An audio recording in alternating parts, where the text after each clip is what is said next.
신용 불량자가 있습니다. 국가에서, 금융권에서 신용 불량자라고 낙인을 찍어버린 이 사람은 대출도 되지 않을 뿐더러 은행 거래는 전무하고 사업을 하더라도 자신이 사업자 등록증을 이 사람 명의로 낼 수가 없습니다.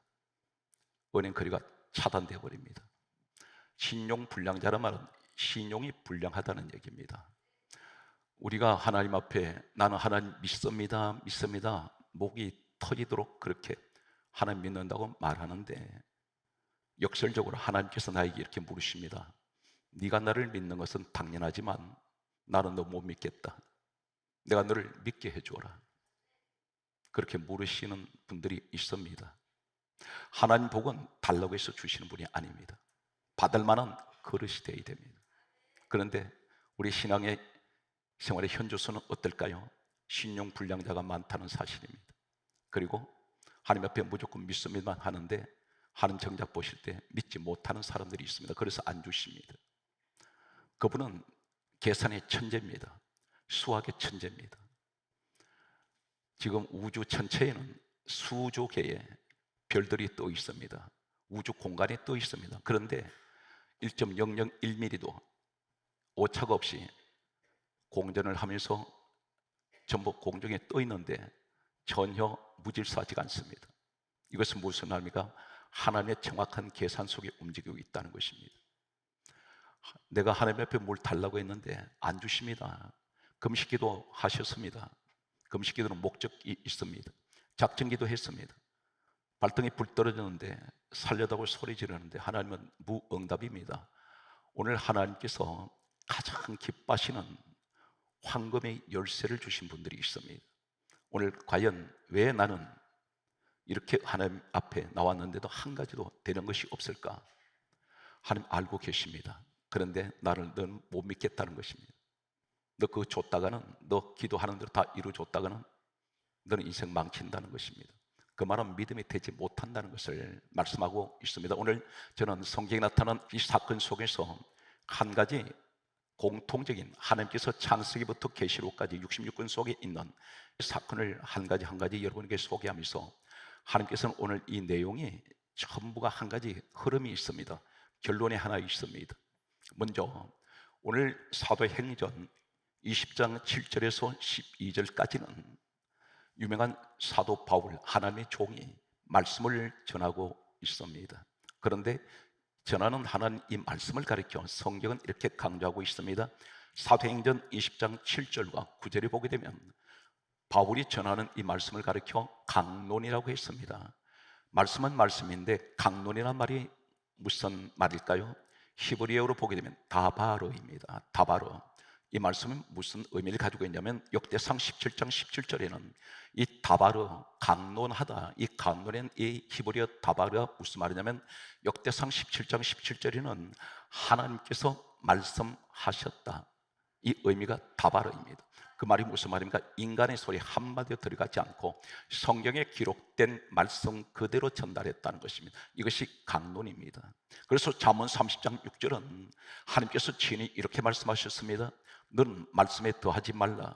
다른 것을 더하면 내가 너를 책망하겠고 너는 거짓말하는 자가 될까 두려우니라.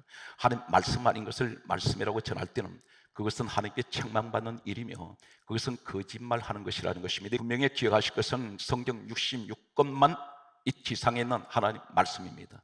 그래서 이사야 34장 16절과 디모데후서 3장 16절을 말씀하시기를 모든 성경은 하나님의 감동이 기록되었으며 그리고 하나님께서 성경 말씀을 명령하셔서 사람들이 기록했다는 것입니다. 그래서 이 말씀에서 다른 것을 더하지 말라고 말씀합니다.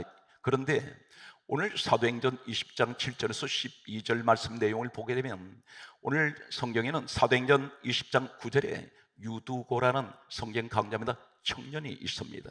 이 청년이 창문에 창에 걸터 앉았다고 했습니다. 이 걸터 앉았다는 이 자리가 어떤 자리일까요? 지금 오늘 사도 바울 하나님의 종의 말씀 전하는 자리는 3층에 있습니다. 당시에는 초대교회는 한 가정을 교회로 사용하고 있습니다. 오늘 이곳은 복음적으로 교회를 말씀합니다. 그런데 이 3층에서 말씀을 전하는 사도 바울이 있는 그곳에는 성경 이렇게 강조합니다. 등불을 많이 켰는데 대낮같이 환합니다. 그런데 이 유두가 창에 걸터 앉아있는 바깥쪽은 깊어가는 밤입니다. 칠흑같이 어두운 밤입니다. 지금 유두고가 앉아있는 이 모습 속에 몸은 하나인데 모습은 두 가지입니다. 바깥쪽에 칠흑같이 어두운 권세가 오늘 이 유두고 반을 덮어놓았습니다. 어둠으로 덮고 있습니다. 반면에 집안에 환한 빛이 비치는 그쪽에는 반은 빛 가운데 있습니다. 절반의 빛, 절반의 어둠 가운데 있는 사람입니다. 이 사람이 위험합니다. 바로 이 자가 어떤 자리입니까? 세상과 하나님 사이에 걸터 앉아있는 신앙생활, 다시 말씀드려서 마당 신자입니다. 중간 지대에 있는 사람, 대단히 위험합니다. 이 사람이 떨어졌습니다. 3층에서 떨어져 죽었습니다. 무엇을 말합니까? 대단히 위험하다는 것입니다. 중간에 걸터 앉은 사람들이 있습니다. 세상과 하나님 사이 걸터 앉은 이 사람은 밖으로 떨어졌습니다. 왜 밖으로 떨어졌을까요? 안으로 떨어지지 않고. 그것은 무엇입니까? 이 유두고의 체중이 바깥쪽으로 더 나갔다는 것입니다. 오늘 여러분 가운데는 어떻습니까? 교회 안에 몸은 들어와 있는데 반은 지금 체중이 어디로 실려 있냐면 세상 쪽으로 실려 있습니다. 이 자리에 앉아서 예배에 관심 두지 않습니다. 지금 머릿속에 무슨 생각하고 있습니까? 세상 밖의 일을 생각하고 있습니다. 마치 유두고 청년이 창에 걸터 있는 모습입니다. 절반의 모습입니다. 들어오긴 들어왔습니다. 그런데 절반 이상은 세상 밖으로 나가 있다는 사실입니다. 이런 신앙은 어떤 신앙이냐? 아슬아슬합니다. 깊이 졸았습니다. 바로 이 사람이 조는 신앙입니다. 중간 지대에 머물러 걸터 앉은 사람은 조는 사람인데 어떤 위험이 있습니까? 죽습니다. 사망이 기다립니다. 그대로 나가 떨어집니다. 이 사람 죽어버렸습니다. 오늘 중간 지대에 서지 말라는 것입니다. 오늘 유두고 청년을 왜 이 말씀을 하나님 이 기록하게 하시느냐면 이런 사람이 각 시대에 너무나 많다는 것입니다. 충격적인 말씀을 소개하고 있습니다. 하나님께서 성전을, 교회를 왜 세우셨을까요? 성경이 이렇게 강조합니다. 요한복음 2장 21절에 성전은 주님 몸이라고 했습니다. 에베소서 1장 23절에 교회는 주님 몸이라고 했습니다. 교회 안에 들어와야, 예수 안에 들어와야 구원이 있습니다. 예수 안에 들어와야 죄사함이 있습니다. 예수 안에 들어온 사람은 천국 갑니다. 그런데 그 자리가 이 지상이 어디입니까? 교회라는 것입니다. 그런데 요한계시록은 성경 66권 마지막 책입니다. 여기서 더 나갈 데가 없습니다. 마지막 때에 어떤 일이 일어납니까? 대단히 충격적인 말씀은 오늘 교회의 축복이 어떤 것이며 성전의 축복이 어떤 것이냐면 계시록 11장 1절에 보게 되면 하나님께서 이렇게 말씀합니다. 하나님의 성전과 제단과 그 안에, 어디에? 오늘 여러분이 지금 들어와 계시는 성전 안에 있는 자들은 청량하되, 청량하되. 이 청량이란 말이 무슨 말일까요? 히브리어로 보게 되면 하카르입니다. 하카르. 한번 따라 하실까요? 하카르. 이 하카르란 말이 무슨 말이냐면 욥기서 29장 16절에 보게 되면 돌보아 주다. 하나님이 돌보신다는 것입니다. 어디에 있는 사람은 하나님의 성전 안에 있는 사람, 제단에 있는 사람, 그 안에서 경배하는 자들, 오늘 여러분같이 예배하는 자들, 성전 안에 있다고 분명히 성경 강조합니다. 이 사람들만 청량하라. 하나님께서 청량하라는 하카로, 히브리어 이 말씀은 강조하고 넘어가고 있습니다. 욥기서 29장 16절에 똑같은 하카로 말씀이 무슨 말씀이냐면 돌보아주다. 하나님 늘 보살피신다는 것입니다. 하나님께서 늘 지켜주신다는 것입니다. 그런데 계시록 11장 2절은 뭐라 말씀합니까? 성전 바깥 마당은 누굽니까? 마당 신자입니다. 성전에 들어오지 않는 사람들입니다. 그러면서 세상 밖에 머물러 있으면서 성전 안에는 관심 없습니다. 성전에 교회에 오지 않습니다. 그러면서 하는 말이 나는 하나님 믿는 사람이고 나는 자칭 구원받았다고 자칭 말하고 있다는 것입니다. 그런데 성경 오늘 계시록 11장 1절에서 2절에 말씀하시기를, 특별히 계시록 11장 2절은 이렇게 말씀하고 있습니다. 성전 바깥 마당은 청량하지 말고 돌보지 않는다는 것입니다. 청량하지 말고 그냥 두라. 이방인에게 주어선적 42달 동안 짓밟으리라. 짓밟혀버립니다. 이방인 누굽니까? 구원받지 못한 세상을 말합니다. 세상 밖에서 짓밟힐 것을 말씀합니다. 하나님께서 보호하지 않고 돌보지 않겠다는 것입니다. 분명하게 성경 강조하기를 성전 안에 있는 자들만 청량하라. 오늘 이 말씀을 하고 계십니다. 마당 신자 어떤 사람일까요? 세 번째 사건을 옮겨가겠습니다. 사도행전 3장 1절에 보게 되면 성령이 임하고 난 후에 초대교회에 일어났던 첫 번째 현상이, 오늘 성경 말씀 보게 되면 사도행전 2장 1절에 오순절 성령이 임했습니다. 바람 같은 성령이 임하고 불 같은 성령이 임했습니다. 바로 이어서 사도행전 3장 1절 말씀 보게 되면 남윤소 안전병에 된 자가 성전 미문에 앉아 있습니다. 마당 신자입니다. 그런데 이 사람이 뭘 합니까? 날마다 사람들이 그를 메고 나왔습니다. 업혀 다니는 사람입니다. 하반신 불구자입니다. 성경은 문자적으로 보게 되면 이 사람은 불구자가 이런 사람이 있었구나, 아닙니다. 성경은 요한복음 6장 63절에 말씀이 영이라고 했습니다. 영적인 사건을 봤더니 이 시대에 마당 신자가 있다는 것입니다. 그 사람들은 누굽니까? 전부 영적 불구자라는 말입니다. 그들은 마당에 앉아서 뭘 하고 있습니까? 성전 안으로 들어가는 사람에게 매일같이 구걸하고 있습니다. 이 사람 목적이 무엇입니까? 성전 안에 들어가면 예배가 있습니다. 하나님이 거기서 만나주십니다. 말씀을 들어야 됩니다. 기도하는 곳입니다. 그런데 이 사람 관심 없습니다. 단 한 가지, 들어간 사람들한테 돈 주십시오. 이것이 마당 신자의 특징이라는 것입니다. 이 사람은 항상 사람들이 매다 놓습니다. 자기 발로 나와본 적이 없습니다. 그리고 이 사람은 불구자입니다. 영적 장애다란 말입니다. 그리고 이 사람 목적은 성전에 나와도 항상 목적이 뭡니까? 하나님 앞에 내 목적을 채우려고 나왔다는 것입니다. 하나님 관심 없으나 관심이 없는 정도가 아니라 하나님하고는 상관이 없다는 것입니다. 이 사람 목적은 날마다 나와서 돈 달라는, 이 사람이 거짓 신앙이라는 것입니다. 성경 말씀은 시간 관계상 제가 요약을 하겠습니다. 창세기 11장 31절과 32절, 신약 성경 사도행전 7장 4절, 그리고 창세기 12장 1절, 2절, 3절 내용을 종합하면 아브라함이 75세 때에 하나님의 부르심을 받게 됩니다. 그리고 이 사람은 하나님께서 내가 너에게 젖과 꿀이 흐르는 가나안 땅을 주리니 그곳으로 가라고 말씀합니다. 그런데 세 가지를 제시하십니다. 너는 고향 본토 친척 아비를 떠나라, 그렇게 가라고 했습니다. 그런데 이 사람이 본토는 떠났는데 친척을 못 떠납니다. 아버지를 못 떠났습니다. 그래서 본토 친척 아비 가운데 본토를 떠나면서 친척 롯을 데리고 가게 됩니다. 그리고 아버지 데라가 같이 갔습니다. 그런데 오늘 특별히 성경 말씀 보게 되면 창세기 11장 31절과 32절을 보게 되면 아버지 데라 때문에 하란에서 머물러 버립니다. 데라, 지체하다, 연기하다. 아버지가 어떤 연유였는지, 하란이라는 곳은 향락의 도시입니다. 이곳이 어디냐면 고향 갈대아 우르에서 가나안 땅까지 중간 지점입니다. 여기서 머물러 버렸습니다. 하나님 약속은 왔습니다. 축복하시고 젖과 꿀이 흐르는 땅 주신다 했습니다. 그런데 눈에 보이지 않습니다. 왜 그렇습니까? 하란에 머물러 있기 때문에. 하란에서 발목 잡혔습니다. 세상에 발목 잡혔습니다. 우리 모습이 어떤가요? 계속 말씀을 들으면 축복이 내게 약속으로 오고 있습니다. 오늘 또 이 말씀이 내게 약속으로 오고 있습니다. 그런데 눈에 보이질 않아요. 왜 그렇습니까? 하란이라는 곳에 데라라는 것이 나를 붙들고 있습니다. 그래서 가나안은 지금 가지 못하고 있습니다. 성경 강좌기를 창세기 11장 31절에서 32절, 데라가 죽었더라 할 때 하나님께서 나타나셔서 가나안으로 데려갑니다. 내게 있는 이 데라가 죽어야 됩니다. 육의 것이 죽어야 됩니다. 그래서 골로새서 3장 5절 6절은 탐심은 우상 숭배라, 이것들로 말미암아 하나님 진노가 임하느니라. 이 하란이라는 것은 탐심이 있는 곳입니다. 이곳에 머물러 있다 보니 가지 못합니다. 전부 중간지대입니다. 오늘 성경 말씀을 계속해서 보면 이 아브라함이 결정적으로 하나님 앞에 엄청난 죄를 지었고 가정이 불행해져 버리는, 아내를 빼앗기는 사건이 일어나는데 그 결정적인 사건을 소개합니다. 가장 중요한 내용이라고 할 수 있겠습니다. 성경 말씀을 보게 되면 이 아브라함이 창세기 12장 말씀을 보면 가나안 땅 들어갔습니다. 들어갔는데 8절에 보게 되면 서쪽은 베델이요 동쪽은 아이라, 그곳에서 아브라함이 여호와를 위하여 제단을 쌓고 여호와의 이름을 부르더니, 이렇게 말씀하고 있습니다.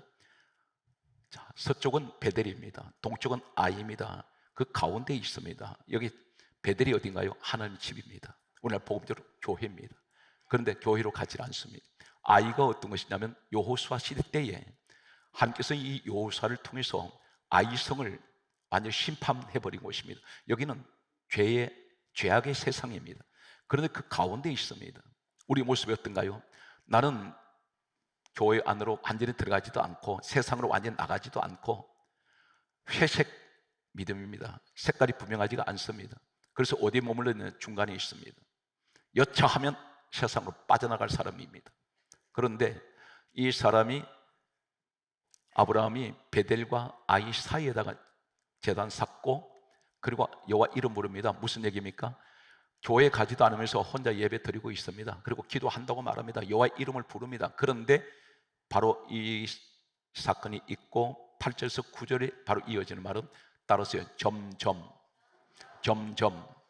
남방으로 옮겨갔더라. 이 남방이란 말은 히브리어 원문에는 4개 보입니다. 사막 중에 그런 사막이 없습니다. 지옥의 사막입니다. 풀 한 폭이 자라지 않습니다. 무슨 얘기입니까? 내가 중간 지대에서 교회도 찾지 않고 세상으로 나가지도 않고 중간에 머물러 있는 이 신앙생활, 혼자서 열심히 예배드리고 기도하고 한다고 합니다. 그런데 점점 남방으로 갔다는 것은 당신은 점점 망하는 길로 가고 있다는 것입니다. 이것이 성경의 강조입니다. 점점이 뭡니까? 한꺼번에 확 무너지는 것이 아니라 서서히 무너지기 시작한다는 것입니다. 대단히 심각한 얘기입니다. 그러면서 9절 말씀을 보게 되면 8절에서 9절로 10절에 이어지는 내용이 뭡니까? 베델과 아이 사이에서 하나님 앞에 제단 쌓고 예배드리고 거기서 이름을 부르며, 나는 하나님 교회 신앙이 아닙니다. 그렇다고 세상으로 가지도 않습니다. 나 혼자 그냥 집에서 예배드립니다. 사정이 있어서 그럴 수 있습니다. 그러나 충분히 교회를 나올 수 있습니다. 안 나옵니다. 그러면서 뭐라고 말합니까? 성전 신앙이 아닌, 베델 신앙이 아닌, 그것도 세상 밖으로 빠지지도 않고 가운데 머물러서 늘 주일이면 시간 때웁니다. 그렇게 했더니 바로 이어서 점점 이 사람이 남방으로 옮겨갔더라. 망한 길로 점점 내려가는데 9절에 보니까 그 땅에 기근이 심하게 임하면서 애굽으로 내려갔더라 기록합니다. 애굽인 세상입니다. 여기 갔다가 무슨 일이 생깁니까? 15절에 보게 되면 평생에 그런 일이 없었는데 아브라함 아내 사라가, 남자들이 이 여자를 탐을 내기 시작하더니 바로왕이 이 남의 여자를 뺏어가 버립니다. 남편 아브라함 눈앞에 보고도 말 한마디 하지 못합니다. 그러면서 거짓말을 시킵니다. 당신 나의 누이를 하시오. 그래야 내가 살겠다고 말합니다. 남편이 이 아내를 배신해 버립니다. 하나님께서 이 사람 뺏긴 아내를 도로 찾아주셨습니다. 그런데 이 사람이 또 어디로 가느냐면 창세기 13장 3절에서 4절에 보게 되면 성경 강조합니다. 베델과 아이 사이에 제단 쌓았던 곳이 또 거기에 또 갑니다. 거기서 또 하나님 앞에 제단 쌓고 여호와의 이름을 또 부릅니다. 베델을 가지 않습니다. 그랬더니 이번에 또 어떤 일이 터지냐면 유일한 친척이라는 롯이 있습니다. 유일한 조카인데 이 조카하고 아브라함 삼촌하고 어떤 싸움이 일어나는데 바로 이 사건이 창세기 13장 7절에 보게 되면 집안 싸움이 일어납니다. 급기야 이 롯은 아브라함을 떠나서 하나님이 심판하시는 소돔으로 가버립니다. 우리가 생각할 때 롯이 이 사람 잘못된 길을 선택했다. 그런데 배후에 원인 제공을 누가 했느냐면 아브라함이 했습니다. 성경을 들여다보면 아무리 보아도 아브라함이 제단을 계속 쌓는데 롯이 보이질 않아요. 항상 아브라함 혼자입니다. 이 롯의 눈에 어떤 모습이 비쳤을까요? 삼촌이란 사람, 믿음의 조상이라 말하면서 하나님을 믿는 사람이 자기 부인을 자기 목숨에 아까워서 누이라고 속이고 거짓말을 시키고 아내를 팔다시피 하면서 은근 폐물을, 돈을 받았던 이 아브라함 모습을 보면서 당신 같으면 나는 하나님 안 믿습니다, 이런 마음을 가졌는지 모릅니다. 아브라함은 이 롯에게 선한 영향력을 단 한 점도 미치지 못했습니다. 그는 소돔이라는 곳을 알고 있었을 것입니다. 그런데 그곳을 선택해버립니다. 이후에 아브라함과 롯은 영영 만나지 못합니다. 우리 모습을 보면 어떻습니까? 내가 중간 지대에 머물러 있었더니 나를 보는 사람들이 나를 믿지 않아요. 전도가 되지 않습니다. 당신같이 믿는 사람은 나 예수 안 믿겠다고 말합니다. 기회주의자. 최근에 기업가들을 만납니다. 한결같이 거대한 그룹을 경영하는 분들, 회사를 경영하는 분들은 임직원들을 뽑습니다. 면접을 할 때에 이 사람이 가장 싫어하는 공통적인 성격이 하나 있습니다. 미적지근한 사람들, 소극적인 성격, 이런 사람은 업무를 맡게 되면 완전히 실패해버린다는 것입니다. 그런데 어떤 사람은 가장 기업가들이 좋아하냐면 자신에게 주어진 일에 책임을 지는 적극적인 사고를 가진 사람들, 이 사람들 반드시 성공한다는 것입니다. 그 기업에 성공한 사람들 보면 한 가지 특징이 있습니다. 학력이 어떻든 배경이 어떻든 한 가지 공통적인 특징은 대단히 적극성이 있고 집념이 강합니다. 맡겨진 일에 대해서 책임감이 강하단 말입니다. 완전히 이 기업에다가 완전히 올인하는 사람들이 있습니다. 모든 기업은 그 사람들을 선호하고 있다는 것입니다. 우리 하나님이 어떤 분이세요? 열정적인 분입니다. 하나님께서 직분을 맡기고 무엇을 맡기실 때에 적극적인 사람들, 그리고 항상 하나님께 완전히 들어와 있는 사람들, 교회 안으로 들어오는 사람들입니다. 오늘 성경 말씀을 보게 되면 이렇게 말씀합니다. 엘리야 시대 때 3년 6개월 동안 하늘을 닫아버렸습니다. 왜 닫았을까요? 성경 말씀은 이렇게 강조하고 있습니다. 열왕기상 18장 21절에 말씀하시기를 너희가 어느 때까지 둘 사이에서 머뭇하려느냐, 그렇게 말씀하고 있습니다. 이 말씀은 무슨 말입니까? 하나님 편에도 서지 않고 세상 편에도 서지 않고 중간 지대에 있다는 것입니다. 그래서 왔다 갔다 한다는 것입니다. 자신이 유리한 대로 움직인다는 것입니다. 우리 신앙생활은 자칫하면 하나님을 무시할 때가 있습니다. 그것을 의식하지 못할 때가 있습니다. 그것이 뭡니까? 주일날 철저하게 하나님께 예배를 드려야 되는데 무서운 행동을 하는 분이 계세요. 교회 생활을 하시면서 주일 예배를 무시해버리고 놀러 간 사람이 있습니다. 저는 한 분을 기억합니다. 대학교 교수입니다. 이 대학 교수 남편이 믿음이 없어요. 근데 부인이 참 독실한 크리스찬입니다. 그런데 하도 남편이 주일날만 되면 아내가 교회 가버리니까 늘 불평을 했습니다. 그래서 어느 날 이 교수분이 하는 말이 한 번이라도 내 소원을 좀 들어줘라. 주일날 당신 다니는 그 주일 예배는 아무 때나 드릴 수 있으니까 일요일날 나하고 동해 바다에 가서 하루라도 다녀오자고 하도 졸라대니까 권사님이 어쩔 수 없이 남편 말을 듣고 갔는데 강원도에 진입해서 가다가 이 남편이 핸들을 잘못 끄고서 낭떠러지로 굴러버렸습니다. 이 교수가 눈을 떠서 보니까 아내 모습이 보이질 않아요. 그래서 보니까 몇십 미터 저 밑에 아내가 쓰러져 의식을 잃고 있었습니다. 이 사람이 기어가다시피 가서 아내를 안고 하나님께 눈물로 회개했습니다. 제가 그렇게 이 아내가 교회 가는 것을 내가 가지 못하도록 하고 오늘 제가 이렇게 놀러 가자고 하다가 이런 사고를 당했습니다. 제 잘못입니다 하면서 그렇게 하나님 앞에 회개했다는 그 한 교수의 간증이 있었습니다. 교회 신앙이 되시기 바랍니다. 주님을 사랑한다면 주님 몸 안으로 들어오시기 바랍니다. 성경 말씀은 이렇게 강조합니다. 너희가 어느 때까지 둘 사이에서 머뭇하려느냐, 그렇게 말씀하시면서 이사야 1장 12절을 기억하십시오. 너는 마당 신자다. 마당 신자가 되면 어떻게 되는지 아십니까? 이사야 1장 15절에 나중에 시간 나시면 한번 읽어보시기 바랍니다. 너가 아무리 많이 기도할지라도 나 그 기도 안 받는다. 금식기도 너 혼자 금식기도 한 것이지 나는 그 기도 받은 적이 없고 작정기도 안 받는다. 성경의 마지막 책인 계시록의 3장 15절 말씀 보게 되면 이렇게 강조합니다. 내가 너 행위를 아노니 너는 차지도 아니하고 뜨겁지도 아니하도다. 그러면서 16절에 뭐라 말씀합니까? 미지근하면, 소극적이면, 중간지대에 서면 내가 너를 내 입에서 토하여 버려버린다 그랬습니다. 대단히 심각한 말씀을 합니다. 하나님은 어떤 삶을 기뻐합니까? 성전신앙.